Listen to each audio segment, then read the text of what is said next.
Hello everybody! Since 2019, we've celebrated the classic style of barley wine with an audio podcast or a video on a YouTube channel.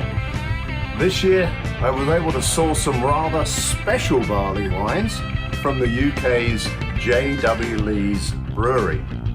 For the 6th annual Barley Wine Show, we're focusing on these vintage ales, let you know a little of the history of J.W. Lee's, and we'll have brewer co-hosts Ken and Chuck on hand to taste them with me. Plus, we got a couple of special guest appearances. So, the pub is open. Let's get on and crack these open. Cheers.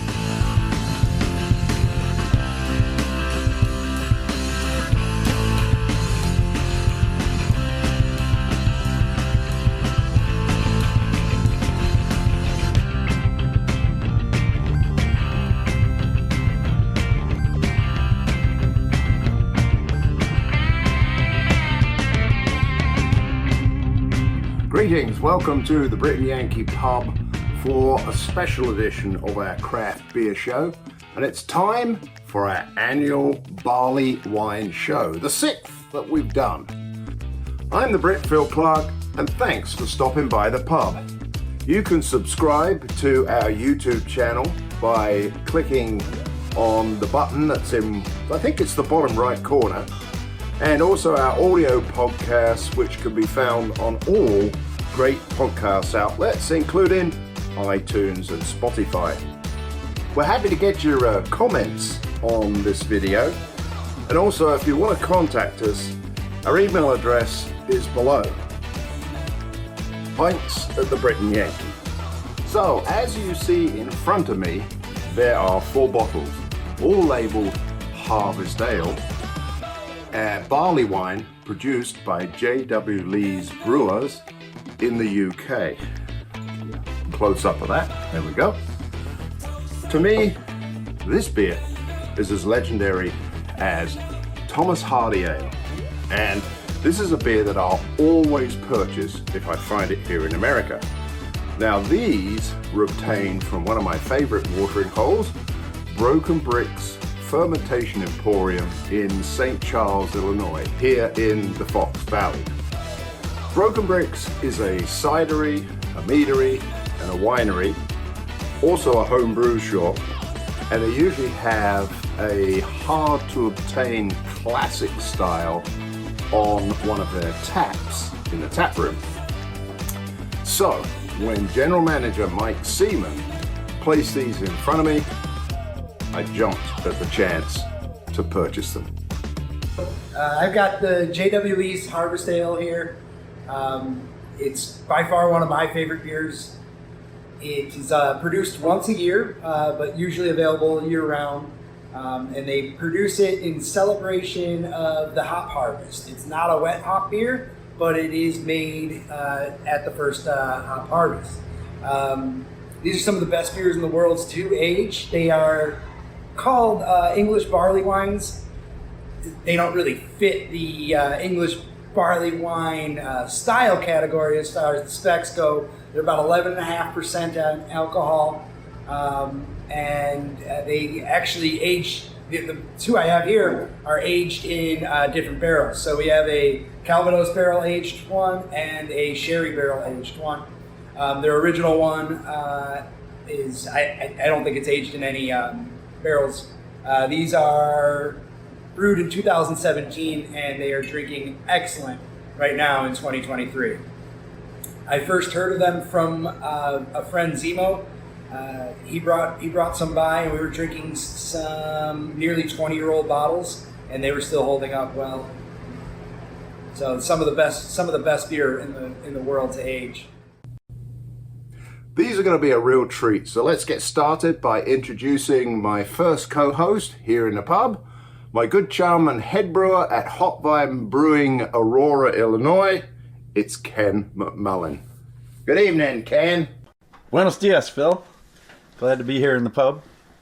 I suppose I should be looking over there. No, yeah. We're having a Phil's chat over there. here, Ken. We're having a chat. Hey, you did say the first one was brewed in 96, but it was Yes. actually in 1986. Oh, did I misread that? Yes. Yeah. I know there's a lot of history about J.W. Lee's, and reading through when it was, they did have vintages in 96, and I think it was one of the tastings I was reading about. So thank you for correcting me there. Yeah, sure. My pleasure. So Ken, what do you know about these beers, and what do you know about barley wine? So while you're telling me that, I'm just going to get them over here. So we're on our tasting camera now. There we go. Fantastic. Barley wines, I've brewed a few barley wines. Barley wines are, the first one was Bass number 1. Not their barley wines. Did you brew any barley wines? I have. We brewed one together. Yes, so. I know. I just wanted him to say that. Me, you, and Riverlands, right? Yes, that's right. And what did we call it? Wicked Googly. There we go. Which is And in fact, we've still got some bottles available. We're going to be having a anniversary tasting on January the 24th. 3 years old. So hopefully we'll videotape that. So J.W. Lee's are fantastic barley wines, small bottles as you can see, but you know, we're going to be tasting a couple of them now. A couple of these I'm going to have to hang on to because I want to get Chuck Fort, our other co-host, in to taste one, and then I'm going to go up to Brother Chimp Brewing in North Aurora, Illinois, kind of neighborly to you. You're Aurora, right? Yep. And he's selected the Lagavulin cask matured I'd like ale, to which get a I don't know much taste about of it. Now, each of you know a these. little bit about whiskeys. What is a Lagavulin? It's a Scotch, right? Well, I think so. Pretty well known. Yeah. Large, famous. And I think it's a little bit peaty, so Is it? yeah. I'm not that familiar with it. So I'm going to take those away now. Which ones are those? Okay, that's this one is- that's that one and that that's one. I'm the going to put those Lagavulin. over here on reserve. They're on injured reserve. What was the other here. one? Huh? What was that other one? The other one is that's the Calvados. Wait a minute, we're doing the Calvados and the sherry. Here it is, the port. The port. So this is the port one, which we're going to be doing with Chuck. And we have a couple. Let's see if I can turn them so you can Those see are the right in labels. front of my camera, see?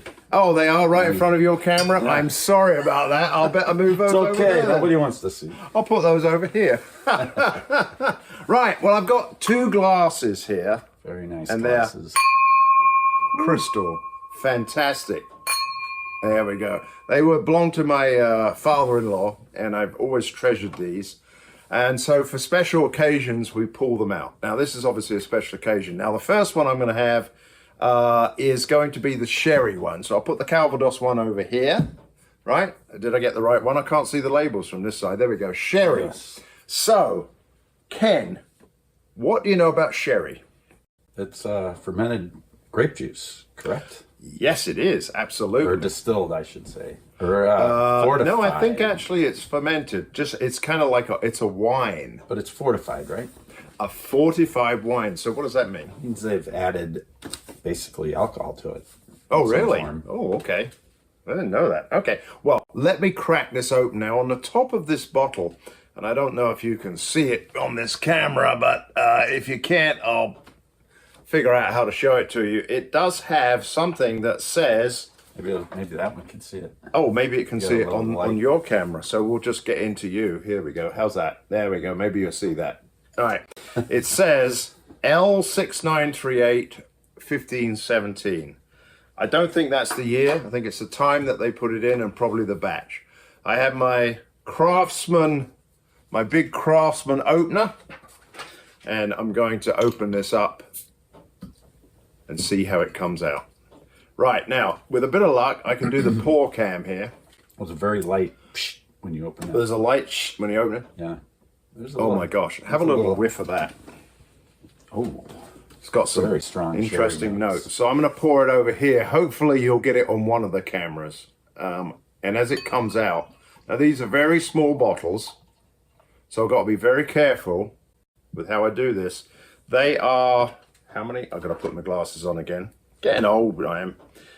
275 milliliters in a bottle. 9.3 ounces. So we'll try one or more of these. and hopefully I've done it right, and we each get the same amount. I will say that these bottles, which as I previously said came from Brix Fermentation Emporium, you can have the bottle, there we go,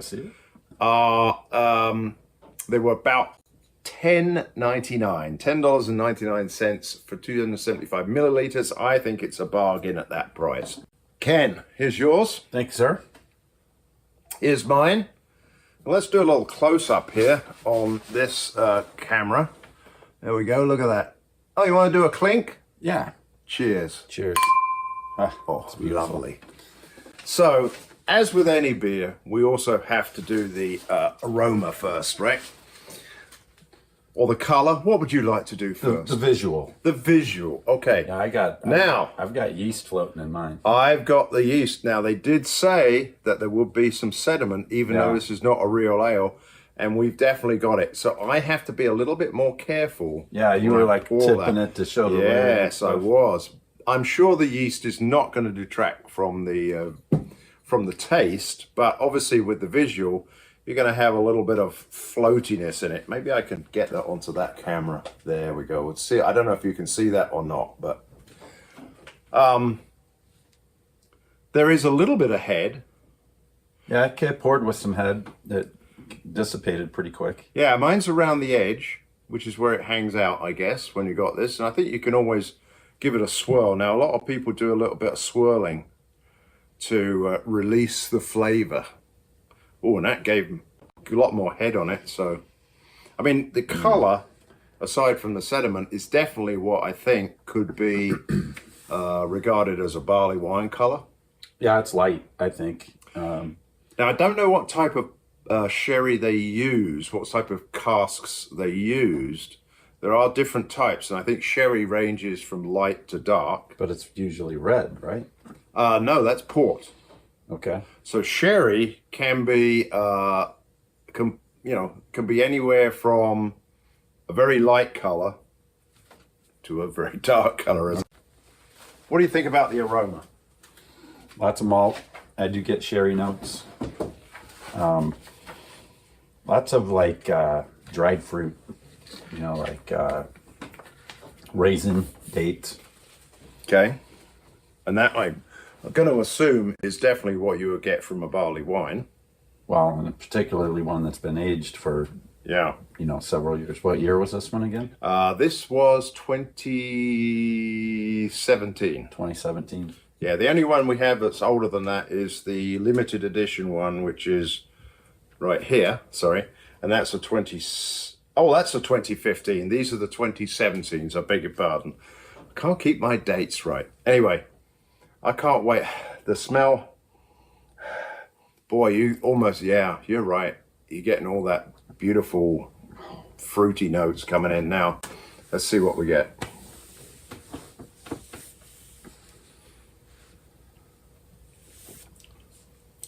Whew. You've tasted it. Yeah. First impressions. Viscous. Not in a cloying, overly sweet way. It's got a great body. It's good, thick, heavy body. That kind of creamy malt, like it's so come together, and it's just like a vanilla, I think, is the I was getting a little note of vanilla. And then after I swallowed the heat, I could feel the alcohol heat. And I looked real quick, the ABV 11.5. All of these are 11.5, as you say, definitely. I must admit, I've had sherry in the past, but I haven't had it for God knows how long. My mum always used to have sherry at Christmas. And I don't know if it was Sandeman's or what, but it was always one. Oh, Bristol's Harvey Cream. That's what it was. Sandeman's was a port. So Bristol's Harvey Cream sherry, that's one of the things. And she always used to say, I only want a little bit, otherwise my elbows will all go funny. And I go, well, how does that work? But anyway, so sherry is definitely an interesting 45 wine. Most of it is made from white grapes that are grown near Andalusia, or in the Andalusian area, near a place called Frontera.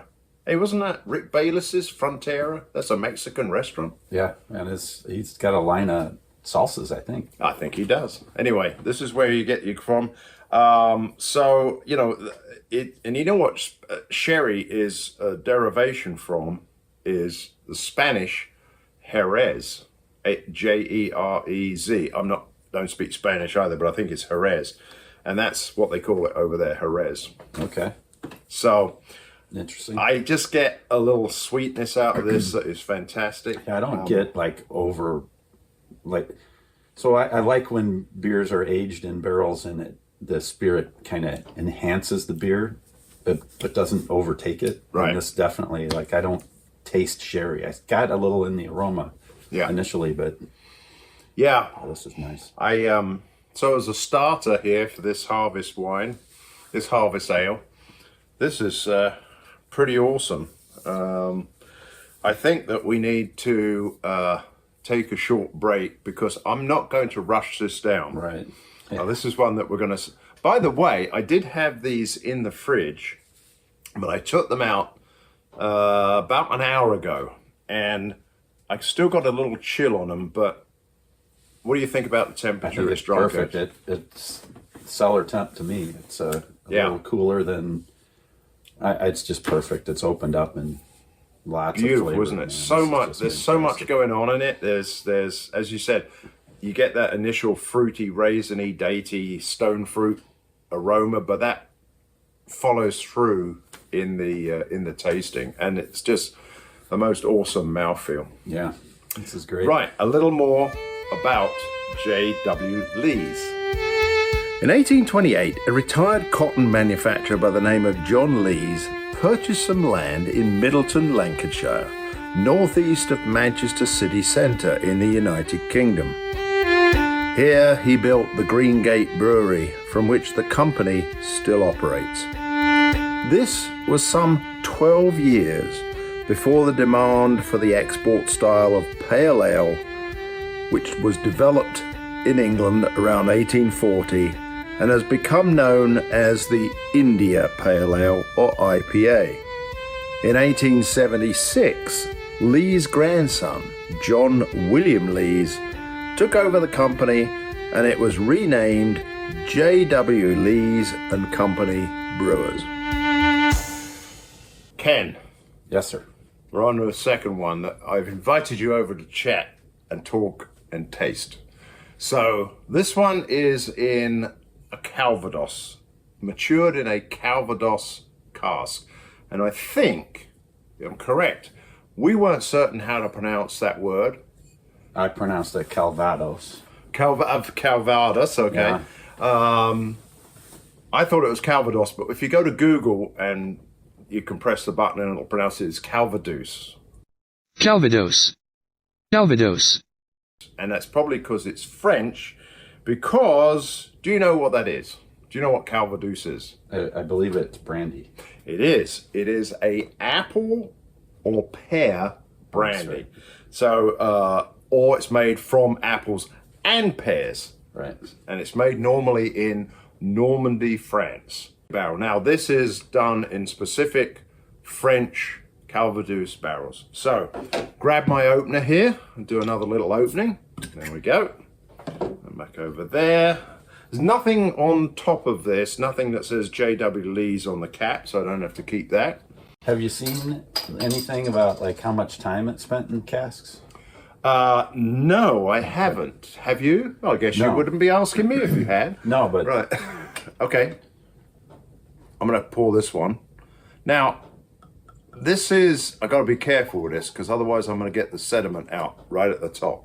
I'm going to pour it a little more gently. Yeah, a little more gently. And this is in Wolf Den Brewing and Scratch Brewing glasses. I didn't have two more of the crystal ones. Right, now we've each got a measure there.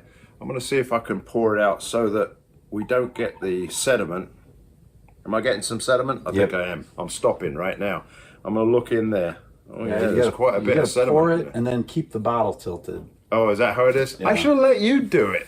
What the hell? You're the bloody expert. No, here. You can have the one that is cloudy, and I'll have the one that's cloudy. So now this one... Still delicious with the yeast, I can tell you.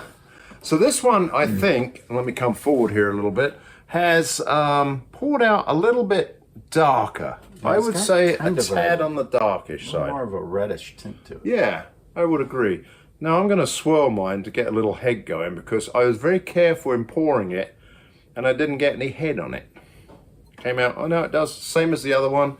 Comes out with a nice little bit of, you know, it's not a strong head on this, which is usually what you find on beers of this particular type. Stronger and aged, you tend to see the head fall quickly. But look at that, it's got lots of carb in it because it comes right up when I stir it. I must admit, I'm not getting too much of a different aroma off this. I'm still getting, of course, that base barley wine. I don't get as much of the malt character. I wonder if the Calvados barrel has like modified this. I actually think I smell cinnamon a little bit. Really? Wow. I hope not. Well, I don't mean actual cinnamon, but it, you know. Well, I'm going to taste it. We'll see what goes on. Cheers. Yeah, cheers. Oh, wait a minute. There you go. Oh, not a bad clang. For a small one.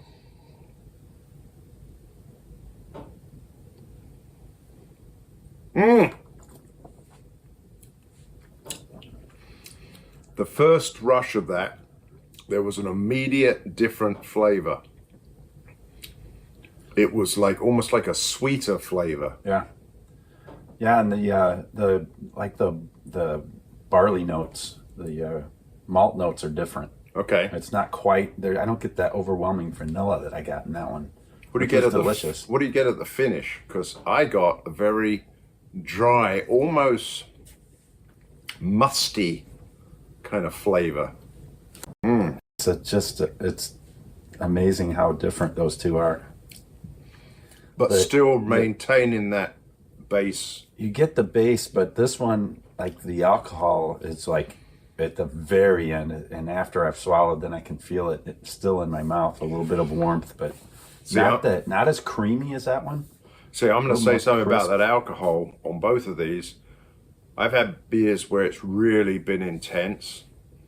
This is just, it's not intense, but you know you're drinking something pretty boozy, but it's not going down incredibly hot to me anyway. But yeah, it's got this caramel malt. Caramel was in this one. Much more evident than that in the previous one. Well, what about the finish then? I get heat. I get that light. I wonder. I'm just gonna say it's the Calvados, the brandy. It's just that. It's just it's not overwhelming. It's nice. It adds to the beer.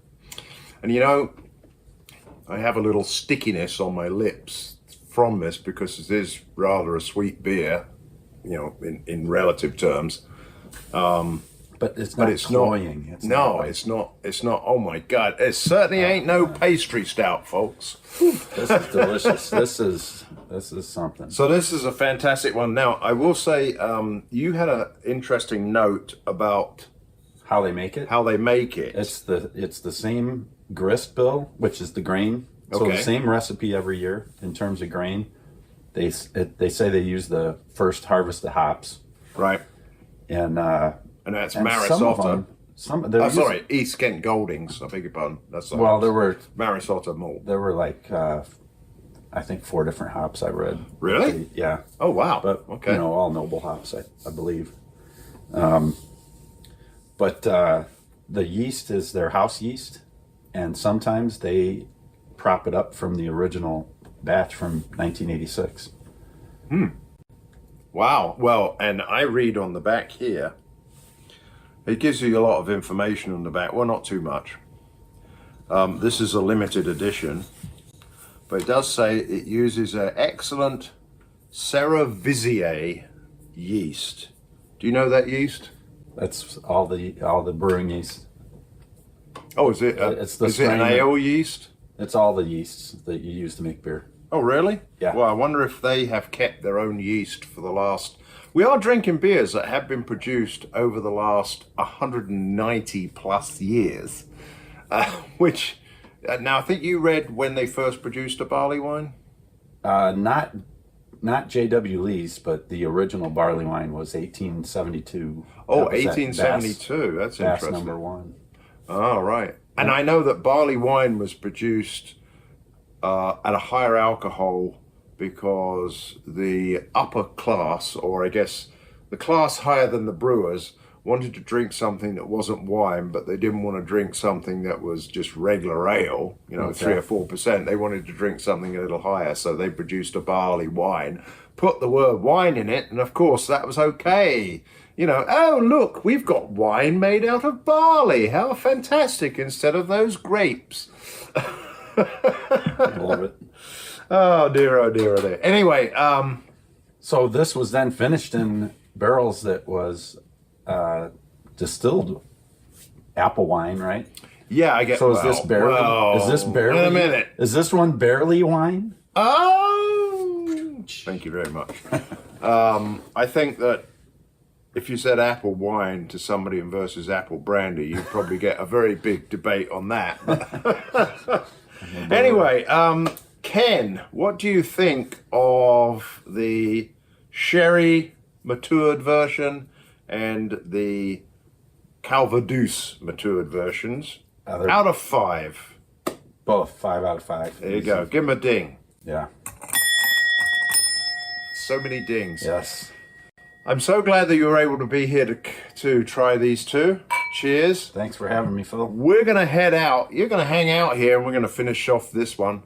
We're going to head down now to our good friends at Brother Chimp Brewing and try that Lagavulin whiskey matured cask. Sorry, you're not coming on this one, Ken. I might just show up. You got 2. They're only getting 1. He wants it all, doesn't he?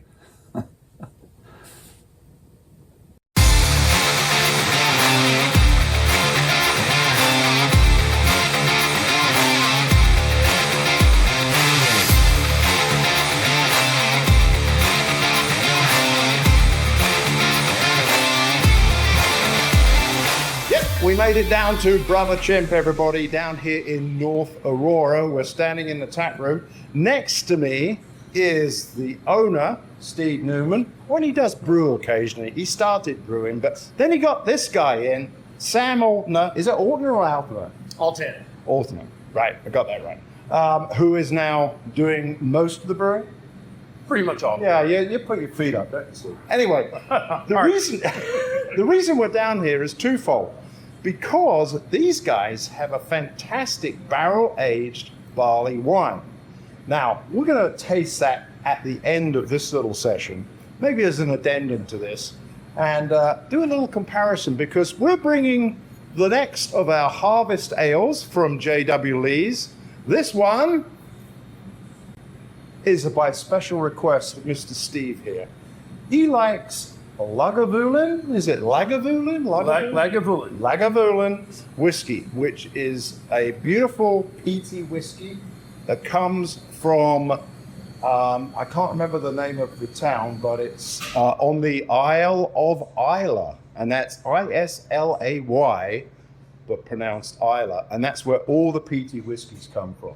Yes. So, without further ado, the one thing I am missing, though, is an opener. Do you have one? Sam reaches into his pocket. Okay, there we go. We got one. You can do the honors. Brewer's duty. Oh, he's got one there. Come on. He's on top of it. Come on. Come back. So here we go. This one we're going to do. Now, while I'm pouring this, tell us a little bit what you guys know about barley wines and why you brewed a barley wine here.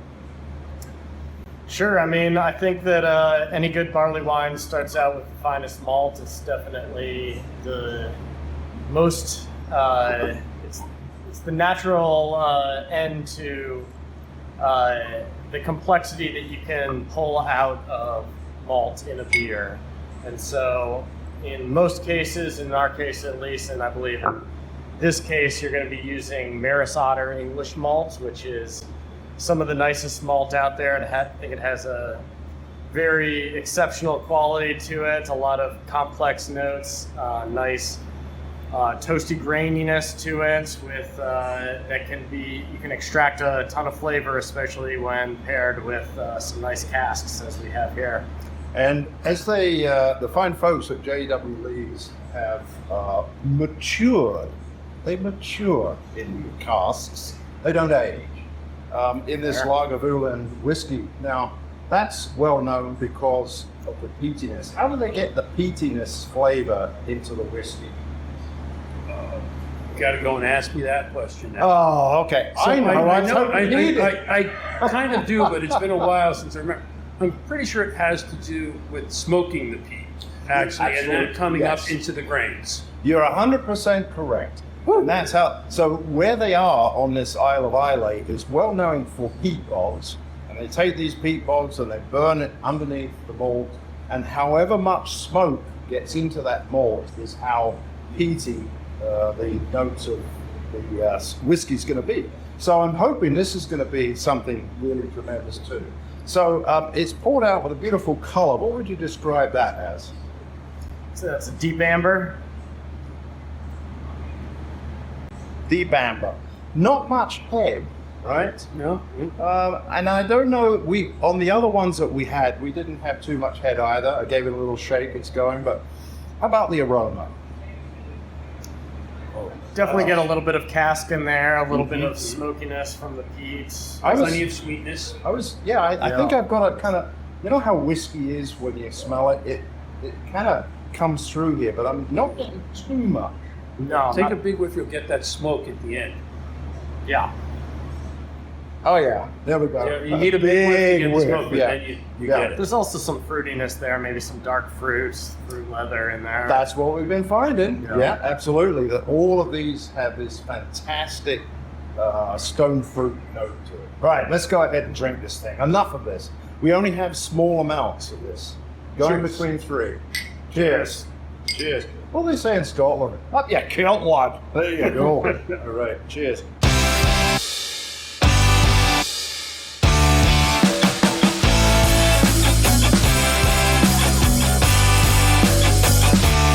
I have an advantage here because I know what the other ones tasted like.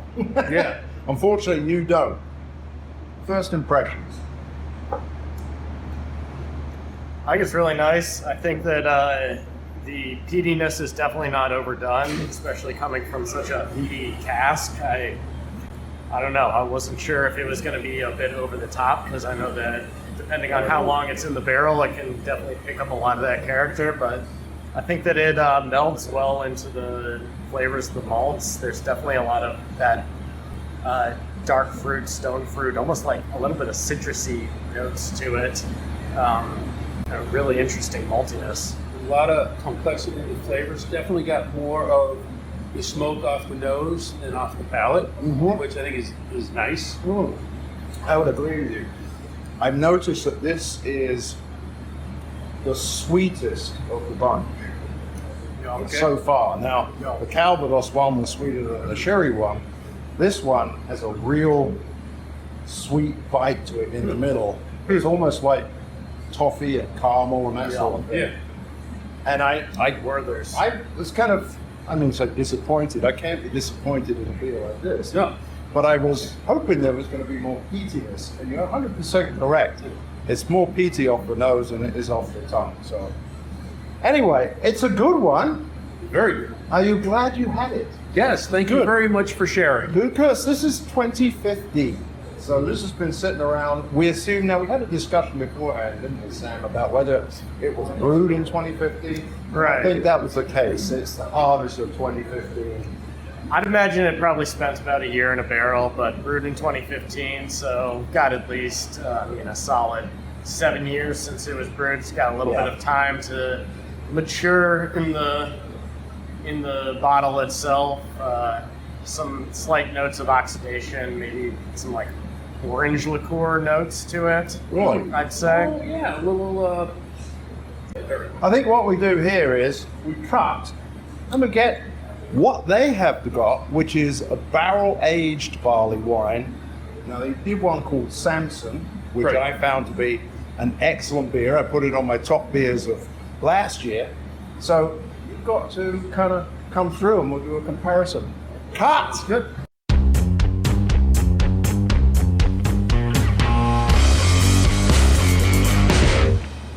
They've poured some of their barley wine, and this is kind of off the cuff here because we're focusing on J.W. Lee's, but when somebody has a barrel-aged barley wine, could it be called barrel mature? I have no problem with that. There you go. That's where you put on the, oh yes, when you put it up, you say matured in what type of barrel? We put these into a few bourbon barrels. Okay. And yeah, I can't speak to what it was doing in there, but it hung out there for just under a year to pick up a lot of the character from those bourbon barrels and yeah, give it some extra flavors. I'm going to compare the two up here, and you can see that one is very much darker than the other, which is the barrel-aged Samson. And show that there. There we go. My first thought is the aroma is so much more than the whiskey barrel of what we've had there. Definitely bourbon. Vanilla, all those kind of things that you get with that type of barrel. So I'm going to taste this. Vanilla, oak, touch of smoke maybe.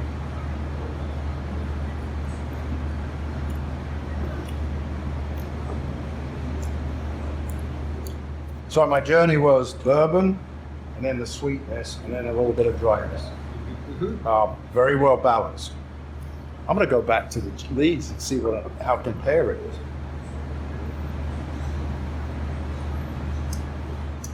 Kind of interesting. You can definitely tell the difference between the whiskey and the bourbon, and hopefully you should be able to, right? Oh, no doubt. Yeah, it's interesting. But both seem to have that sweetness. They both definitely have a sweetness. I feel like the sweetness is a little bit different between the two. Like, I'm still just getting, I don't know, kind of like a bitter orange peel from the J.W. Lee's kind of sweetness to it. I know I don't want to call that. Don't want to take me off because I don't like orange in my beer. Yeah, and I'm wondering, it's not that orange was expressly added. So here's what you got to do. You got to leave this in for 3 or 4 years. Oh, there you go. I'm down with that. Well, and I wonder too, I think the darkest may come partly from the char in the barrel. Could the be. bourbon Yeah. versus Sure. Lagavulin would have been. Right. And again, I don't remember what I'm sure we're category it was. using very similar malts. I mean, Right. this is almost exclusively Maris Otter. We did have an extended boil on this, so we might have picked up a little bit of color from that. But I would imagine that a little bit more is from the char of the bourbon barrels. So the same malt is used in it. What about the hops? Yeah, well, I can't speak exactly to if they had anything other than English Maris Otter, but as far as hops go, this was exclusively EKG as well, East Kent Golden. So Great. similar. They weren't. It wasn't a harvest ale. We weren't using fresh cone or anything. So maybe a little less that fresh bitterness coming off, that resinous quality. But This one here from J.W. Lee's has won many, many gold medals. Have you entered this for any competition? We have.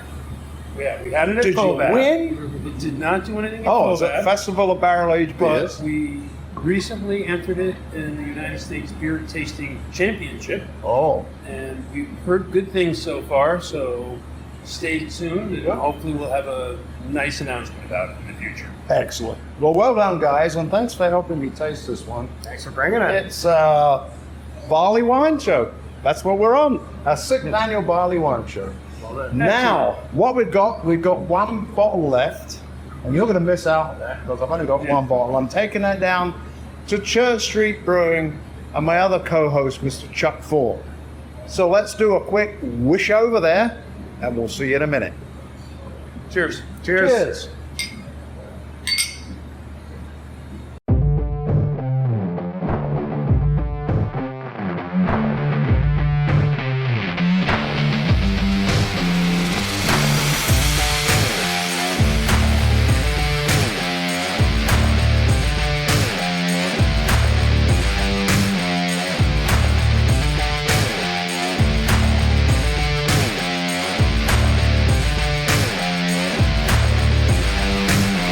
We are down, as you can see, with 2 big guys, a barrel, and lots of other barrels. because we've come down to Church Street Brewing Company here in Itasca, Illinois, and with a couple of good chums of mine. We have, first of all, Sean Gregor, who is the head brewer here at Church Street, and then, of course, the old second co-host of the Brit and Yankee, Chuck Fort, who is the senior brewing consultant here. Very important title. Now, the reason I've come down here with this final bottle, and I wonder if you could pass me the bottle. Thank you so much. We have our sampling glasses, and we have our bottle here. There we go. This is, of course, the Harvest Ale version that is matured in port casks, or as you call them, barrels, but somehow they like maturing in casks sounds a lot more, you know, kind of English, maybe? I don't know. This is borrow that term. It's what? So maybe we could use that. You can use that anytime, yeah. Now, this again is a 2015. So what happens is, and you can go back and watch the rest of the video, you can find out the story of the Harvest Ale, because we're here to try this because you guys are known for putting one of your beers into a port cask, right? Yeah. Which one? Holy cow. Holy Cow is in there now. And Holy Cow is It's a milk stout. a milk stout. There we go, something different going in. Now, am I correct? You put your Devil's Advocate Belgian Golden in one as well? Yeah. And you called that? Devil's Uncorked. And it was delicious, I can tell you. So let's see if we can get this open. Now, you've got an opener. Oh, thank you very much. So we're going to do the opening here. We'll see if we can open up. And there we go. You can have the cap, and you can have the opener, and I'll take the glass. And I have to be very careful because, as we found out in previous, I should do it with the logo forward. There we go. Look, there's the Church Street logo. I don't know if you can see it. There we go. Anyway, I have to be careful because we know there is sediment on the bottom of this. Now, do you guys know what Harvest Ale is? Maybe you could pass it over. Have you come across Harvest Ale before? No. So it's a barley wine. And as Chuck well knows, we have an annual barley wine show, and this is our 6th annual barley wine show. So you're appearing on it. So have a look at this, and we'll go through what it looks like. Let's see if it's there's some sediment on the bottom, a little bit on there. I'll put that over there. As you can see, from our previous ones, this is pretty much the same color. It's not quite as clear. Oh, it's because I've got the sediment. You've got sediment. Got the good stuff? Yep. That's the good stuff. Yeah. So, aroma. Chuck, let's start with you. I'm getting some of the port barrel in the aroma. I mean, you get the caramel notes and you get the alcohol and all that. But then, in addition, you get a little bit of the port wine in there. Yeah, I agree. Taste it. We've dealt with the looks. The taste is where we're really going to find things.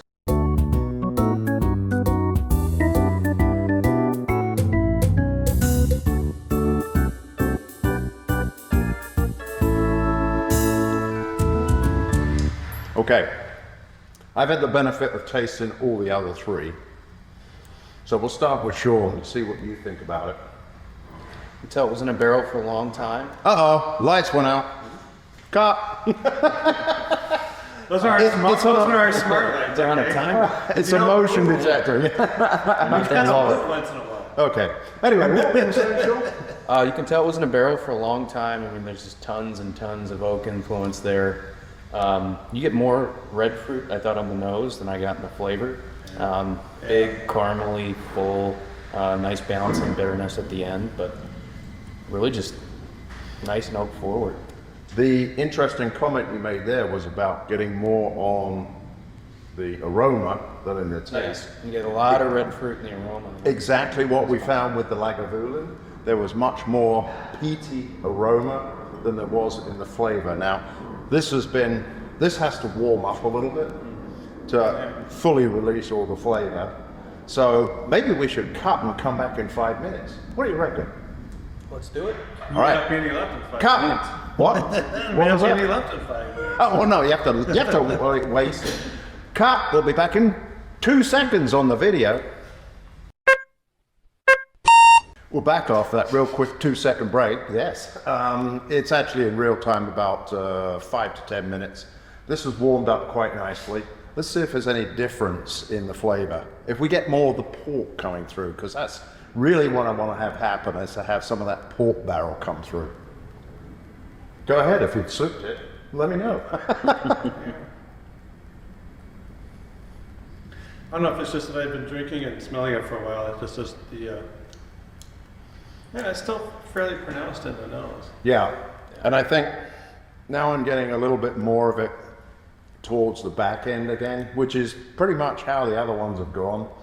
The Calvados was a lot sweeter than our original sherry one. This has just turned out really nice. I mean, these are bottles that I love to share, but I really don't want to share because they're small, and I really enjoy sipping on this for a whole evening. So, well, you know what's nice is that the wine barrels in general, they'll knock off some of the sweetness.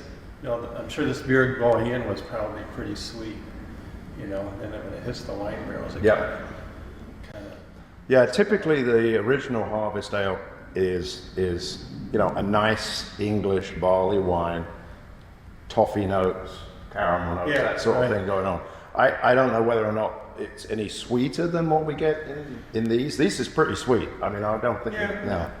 It's probably the same product, I would guess. I don't know. Well, thanks a lot, guys, for letting me come down and get your opinion on this. You gonna make one now, Sean? A barley wine? Yeah, make a barley wine. Put it into a port barrel. I'd like to. There you go. You got the port barrels. Very good. Well, thanks a lot. This is number 4. Cheers. Cheers. And that's it for our barley wine show this year. Just focusing on one particular brewer. Well, we did have Brother Chimps, I know, but okay, whatever. So we'll be back next year, but keep tuned in, folks, because we've got some nice, exciting podcasts on our audio channel coming up, plus some more videos. See you later. It's goodbye from him. Oh, yes. It's goodbye from him. And goodbye from me. No, it's the other way around. Yeah. It's goodbye from me. And goodbye to him. There we go. We got it right eventually. We haven't done that for a while. Cheers, Sean. Cheers, John. All the best.